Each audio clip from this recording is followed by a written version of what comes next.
specifically in the bot lane. Yeah, but then looking at that, Talia locked in for BDS Academy. I think they're going to be feeling pretty good that they got their hands on that one. If Reek is able to get similarly as accelerated as he was in that previous game, then he's going to be absolutely fine. And now, this is a pick that we don't really see all that often, but it's going to be locked in. Adam has played it once this split, and he's playing it again. This is a really bold pick to take for BDS Academy. It's a flex pick. There's a chance that Adote takes this down into the support role, but they're going to have to reveal their cards before LDLC do. They don't have the luxury of holding this till 5 and being able to flex it around.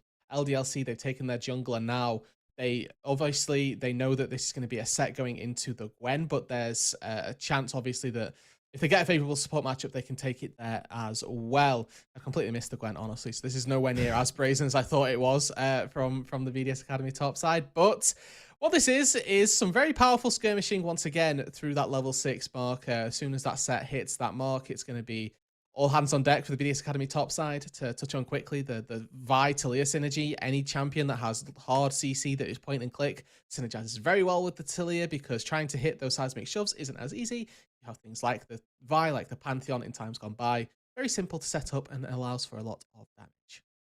Yeah, as we've gone through the second phase of bans, LDLC targeting mostly towards the bot lane, BDS Academy doing a similar thing. So trying to secure a priority matchup for Exakick in the bot lane, trying to get him something on the Zeri that's going to feel good. Although that Draven ban does imply that BDS Academy still think the flex is alive, and if you lock a Lulu here, you've not actually revealed anything. No, really smart from LDLC. They're holding this all the way through, and this is a pretty wise thing being set up by, honestly, both sides. Obviously, LDLC with that flex pick in week 9, or week 8, excuse me, on that final game, has now set them up for playoffs. The entirety of it to be, well, Zeri, is it a flex? Is it not? Who knows? Well, you're going to have to kind of trust yourself on this one.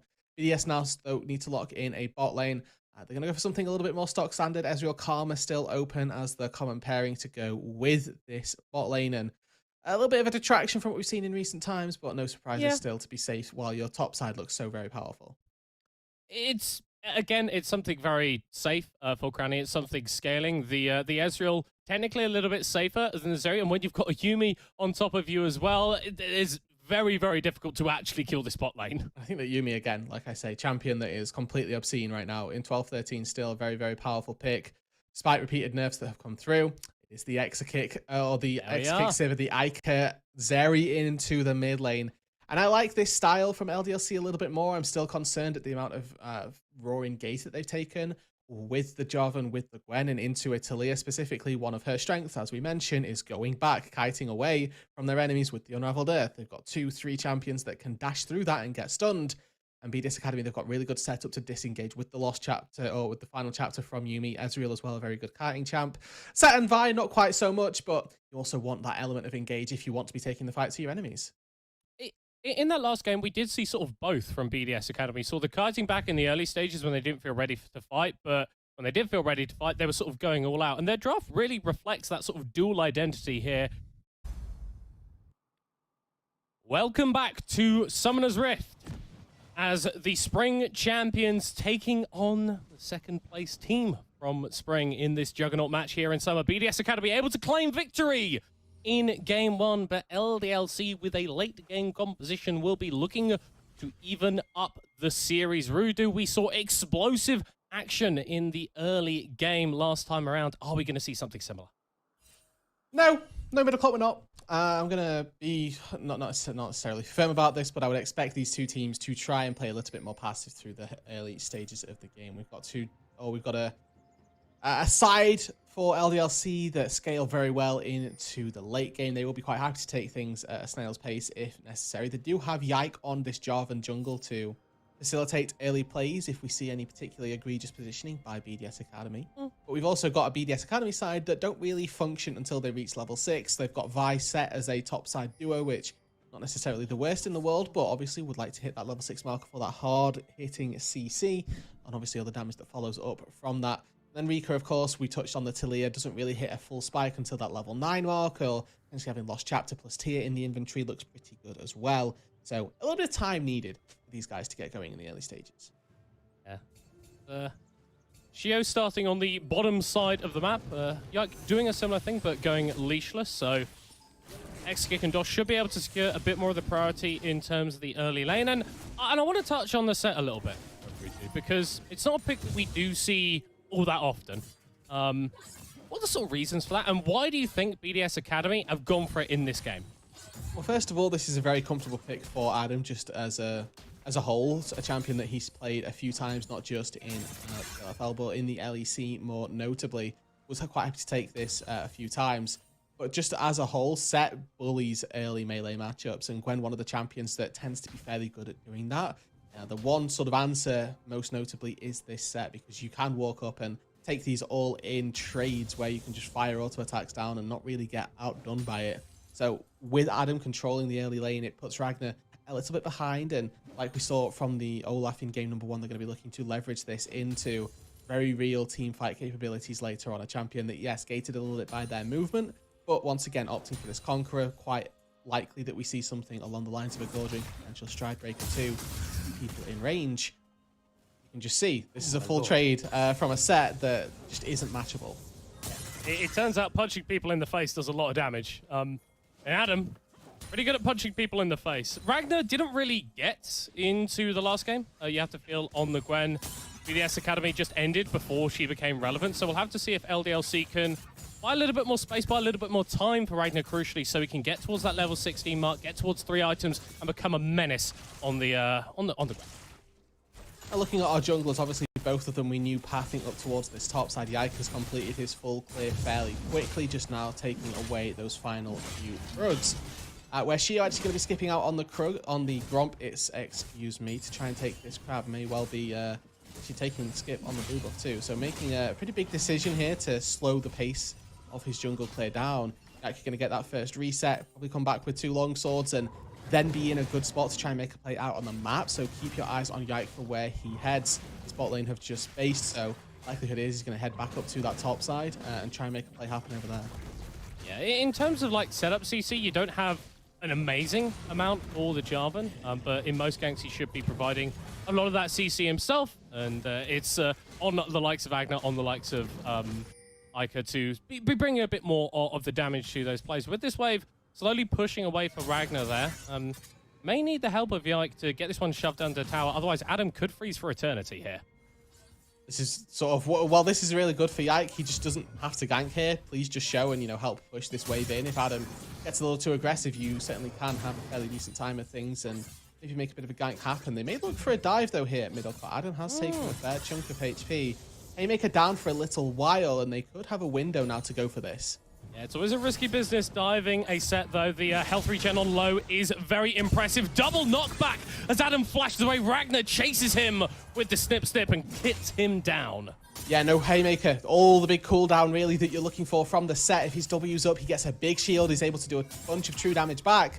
That's going to be a quick kill under the turret. TP up to the top side so that not the entire wave is missed. It's not all doom and gloom for Adam on that top side, but a very good lead early on for LDLC. And this is what we really didn't see from them in the previous game. Early plays actually going in their favor.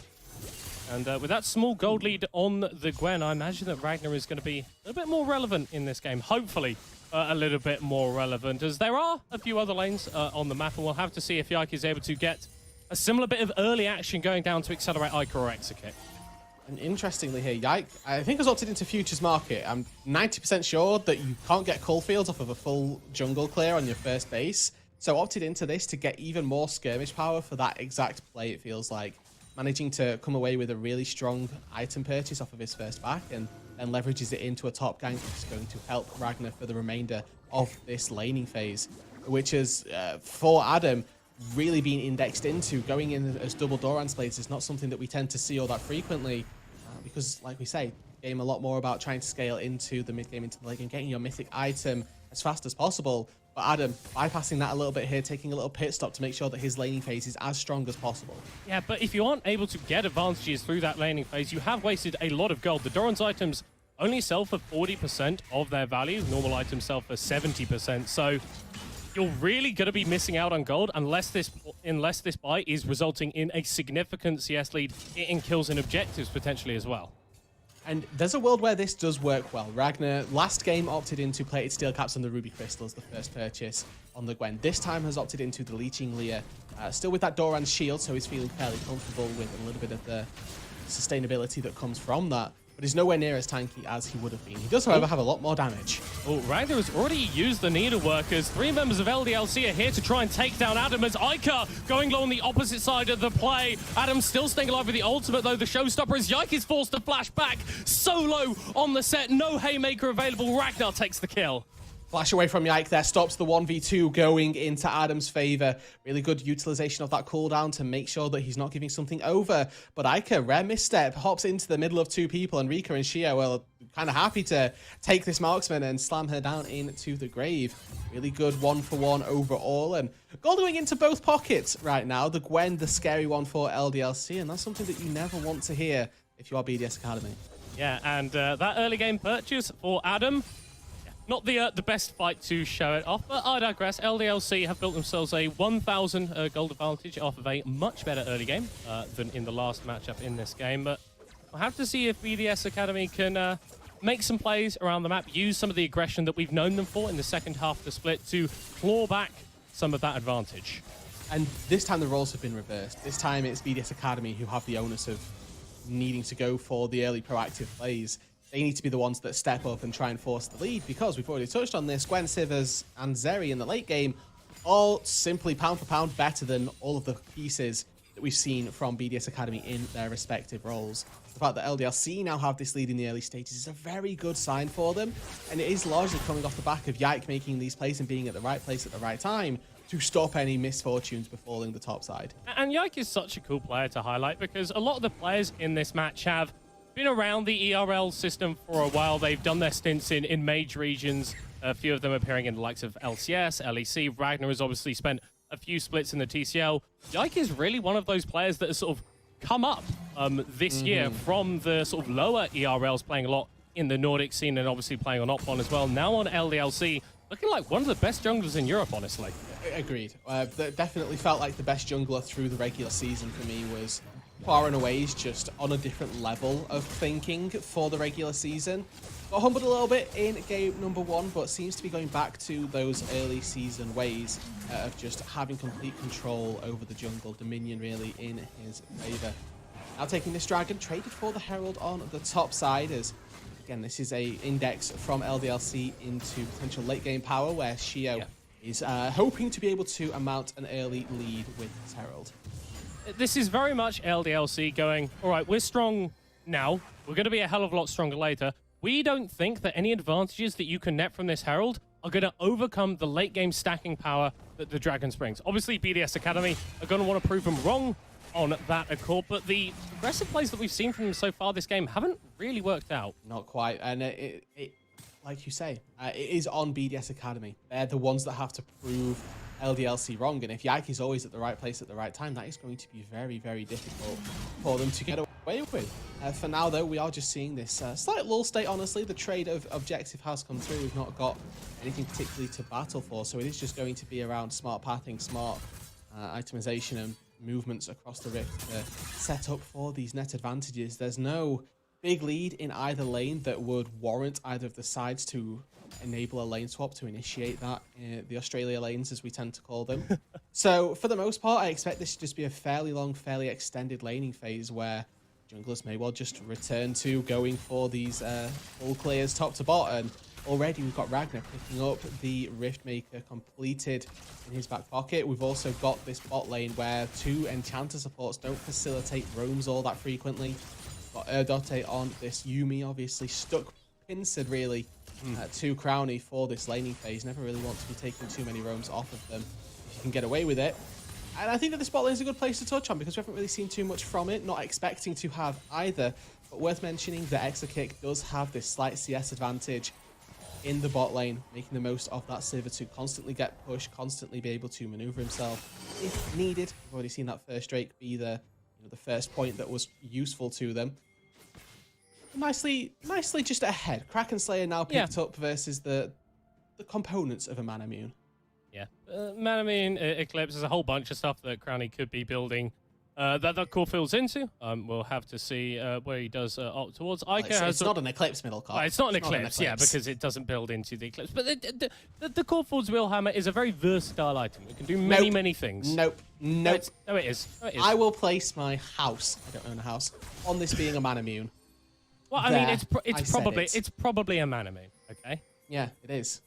It's not probably a mana moon, but it is. It's definitely a mana queue. Definitely a bit of a 1v1 in the bot lane as multiple members of BDS Academy here. Oh. The flash ultimate from Gio and the ignite takes out Exakick. Okay. Yes, it's a flash ulti, but what I want to shout out is Shio using the blue smite at the exact window to break spell shield. Gorgeous to make sure that the Sivir gets knocked up and that cooldown is wasted. Really well played by Shio, knows the counters here to the Sivir and really getting some value from that cease and desist. And moving into the mid lane is going to summon that Rift Herald now as Ica taking a fair chunk of damage from Rika on this Leer. Not been as explosive a performance from the BDS Academy mid laner, but imagine that if you funnel a little bit more gold into him as Yike making a play with the Cataclysm forces the flash away from the Talia. He's going to respond with some damage of her own, but not enough to worry the LDLC jungler. No, not yet. We have obviously, like we say, when you play Talia, you do tend to take pit stops on your way to mythic items. This is that replay of what happened on the bot side. Exakick gets engaged on, saving a spell shield here for exactly this. And look at the timing on this. Oh my word. So very clean. It's saved until the final second for Exakick, but Chio finds the millisecond where he can weave in that attack and manages to get the spell shield down before the knockup comes through. Crazy.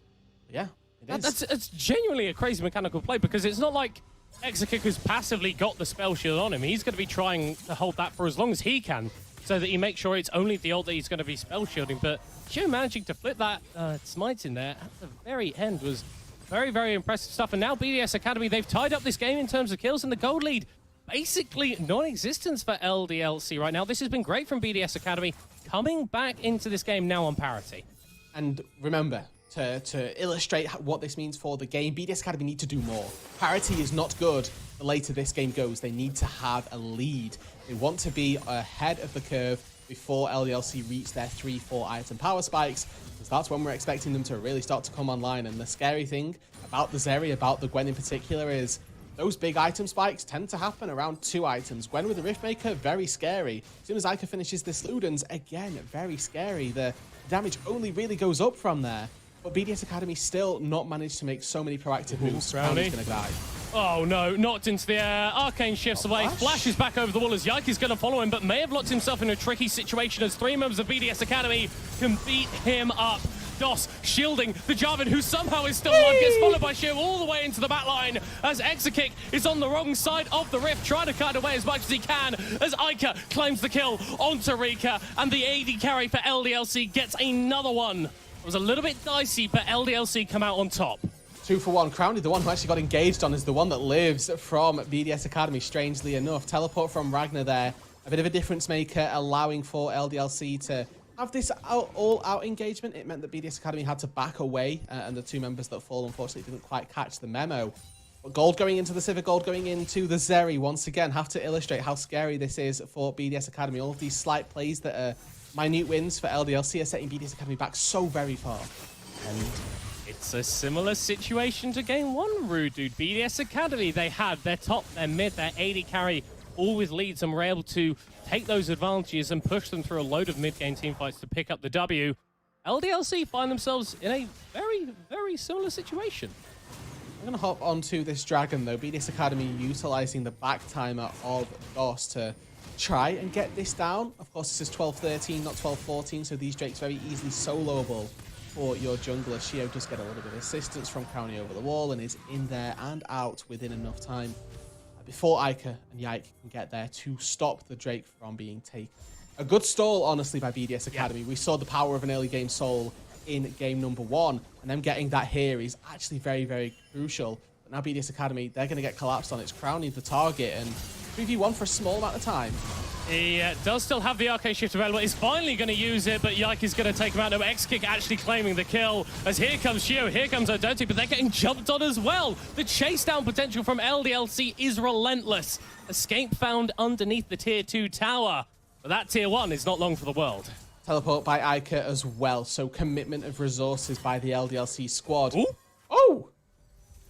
That wasn't supposed to happen. That wasn't supposed to happen. We'll have to get a replay of that in just a second. As in the mid lane, Rika actually claiming first tower. So it's LDLC that make the play on the bot lane, but once again responded to very nicely.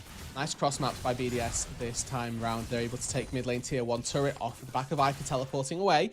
And also finding just a solo bowler in the top side. Adam getting the better of Ragnar in that 1 versus 1. This is why we see the set into Gwen matchup and why Adam feels it's so favorable for him. Now with some shadowing from his team on this top side, he's able to take this turret down in total. Rift Herald as well going to go their way.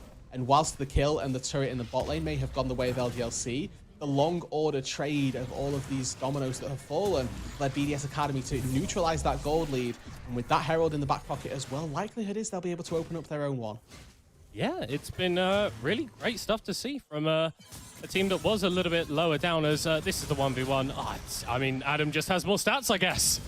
Yeah, how do you play by play a set? He's punching, he's punching, he's punching. Oh, and he punched again.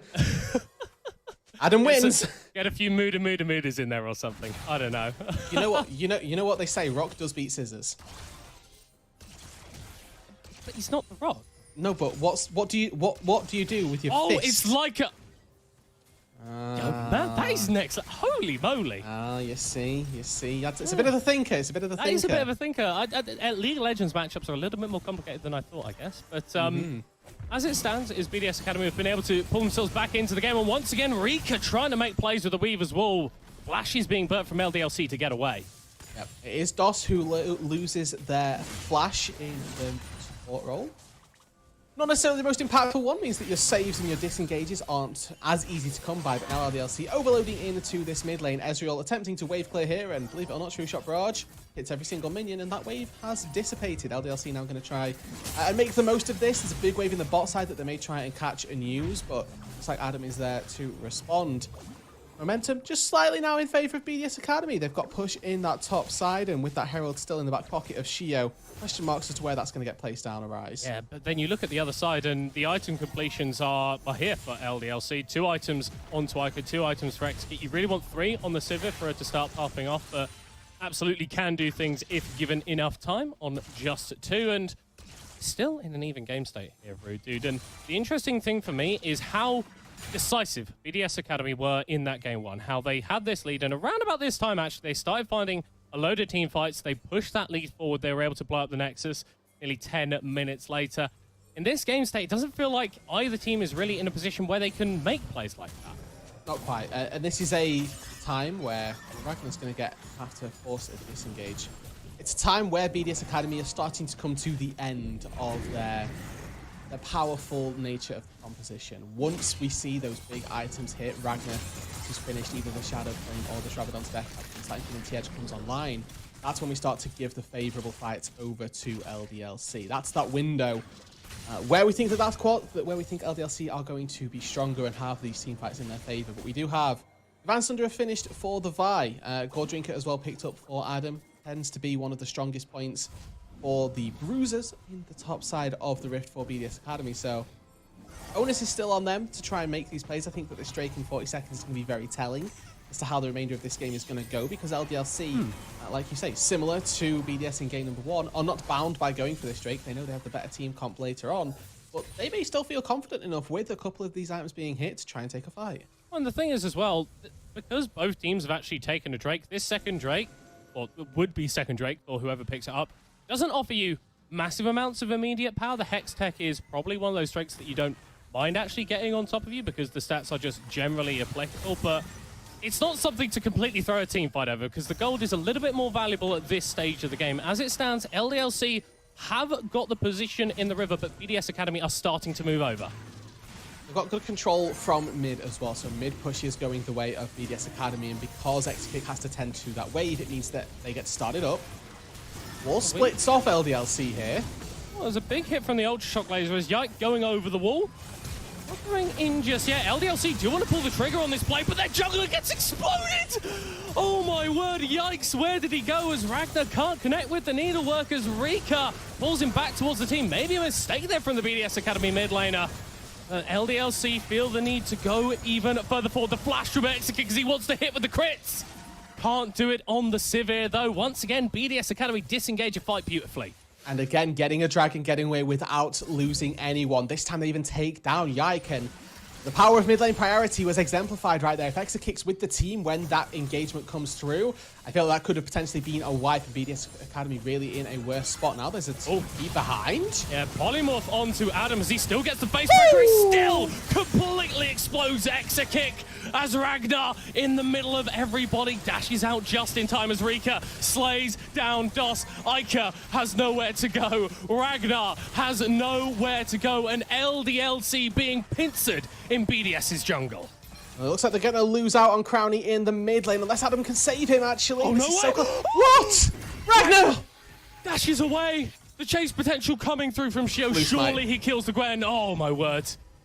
Close. I was getting a little bit crazy there. A little bit crazy there, really do. Yeah, and Crownie does live in the mid lane as well. Yike not able to pick that one up off the respawn, so really big win for BDS Academy, TPing behind and using this Yuumi so beautifully.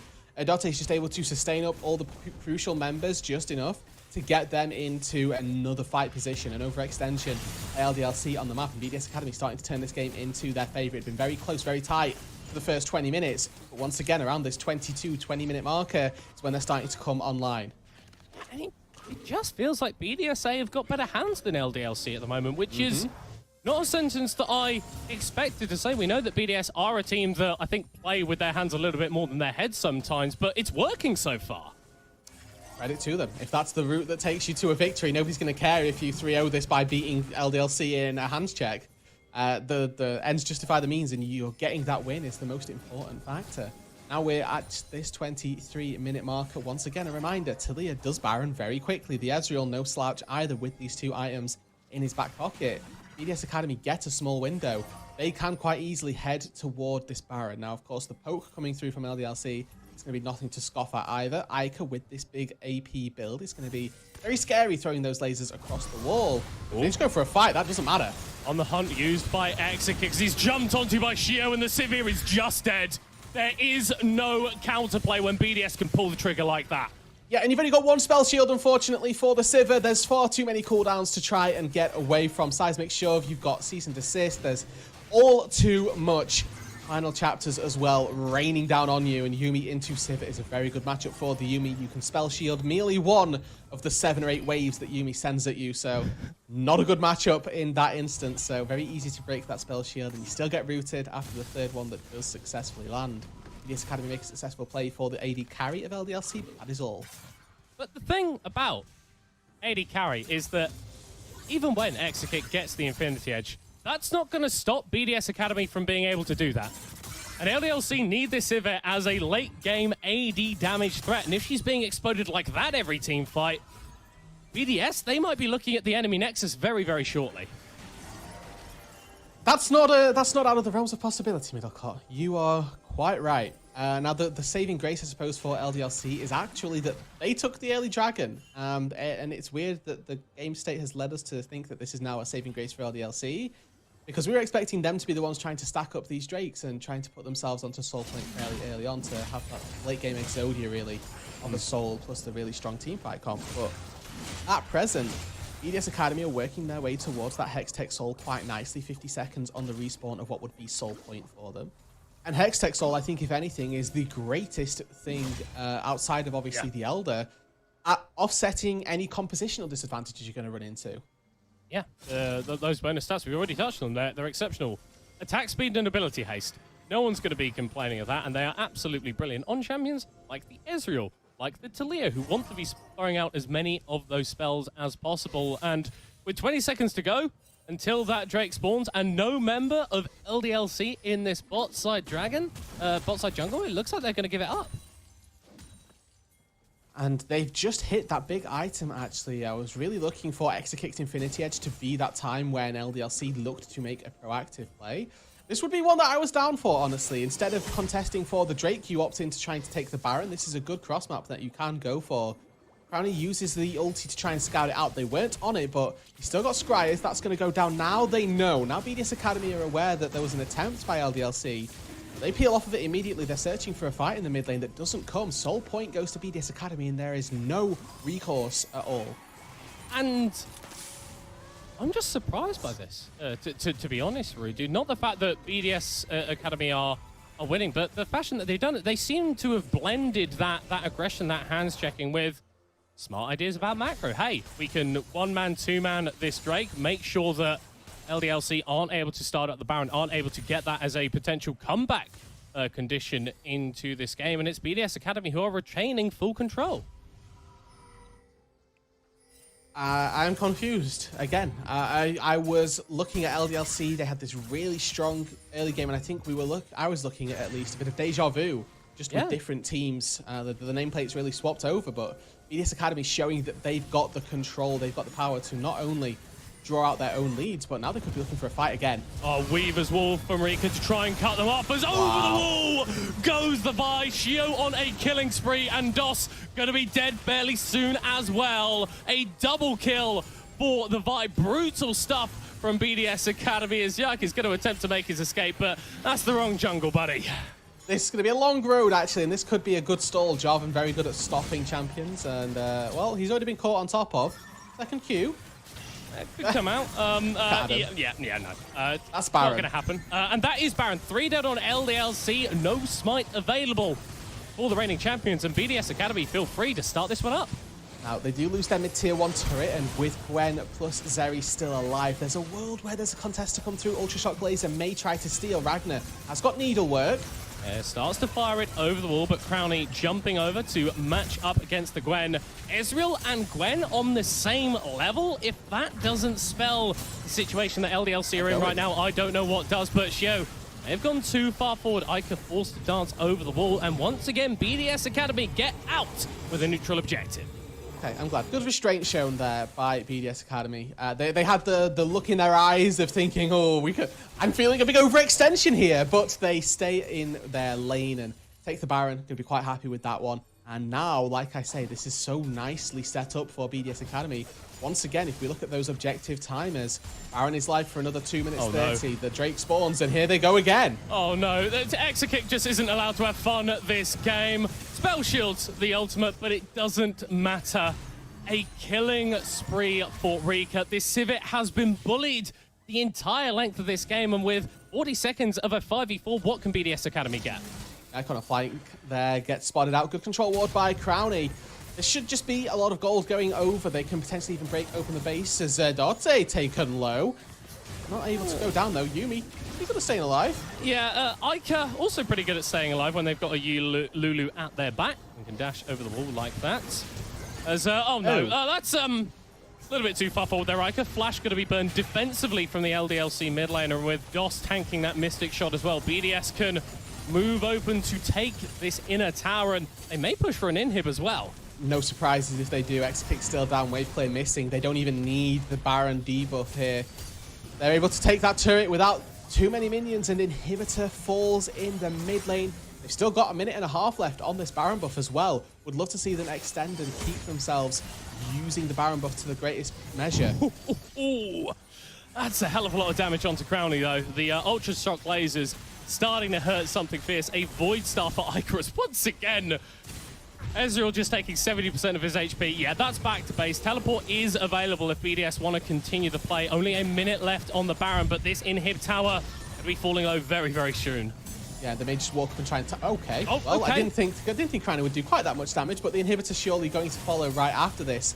The power this time for BDS Academy is that they've got Yuumi. And if anybody tanks the turret, tanks the Ultra Shock lasers, well, you know what? That's going to be a pretty good job that your Yuumi is there to heal it back. Oh, Ragnar? Okay, that may have been a little over-aggressive as the Gwen is forced to pop the Ghost defensively, and yikes. My word. Crownie does so much damage on this Ezreal. Hold on. BDS Academy need to out now. Yeah, teleport's coming through from Adam, though, just to try and get the rest of his team out of the play. On the hunt used by LDLC. And with this Drake spawning in 25 seconds, that is a key engage tool that they don't have available. Good tempo reset by LDLC. It means that BDS Academy aren't going to spend their gold before they try and take this Drake, but doesn't look like LDLC have got any way to contest. 10 seconds till it spawns, and all 4 members are in the fountain. This is going to be a soul given over to BDS Academy. No contest, nothing to be said by the LDLC side, and BDS Academy on the verge of taking themselves to a 2-0 lead in this series. a team that was not even in playoffs in week 5. BDS Academy in 7th place, 4-7. Then went on a pretty insane tear through the second half of the split, through that second round robin, and look to continue that here with a win, a second win in this series against LDLC, tantalizingly close. Deep breaths for BDS Academy. On the verge of, like we say, taking this second game. They've got 2 minutes 13 till that Baron respawns, and with the Hextech Soul at their back, that could very easily be the tool that they are looking to come away with the win. With. There we go.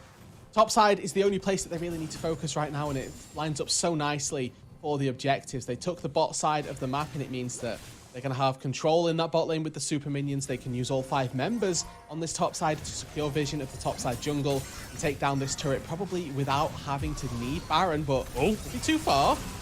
Yeah, as Ragnar using the needle work, as Adam is getting into a whole bunch of trouble in the back line, but it's going worse for Ragnar. BDS Academy's top laner still alive, flashes away from the Ultra Shock laser.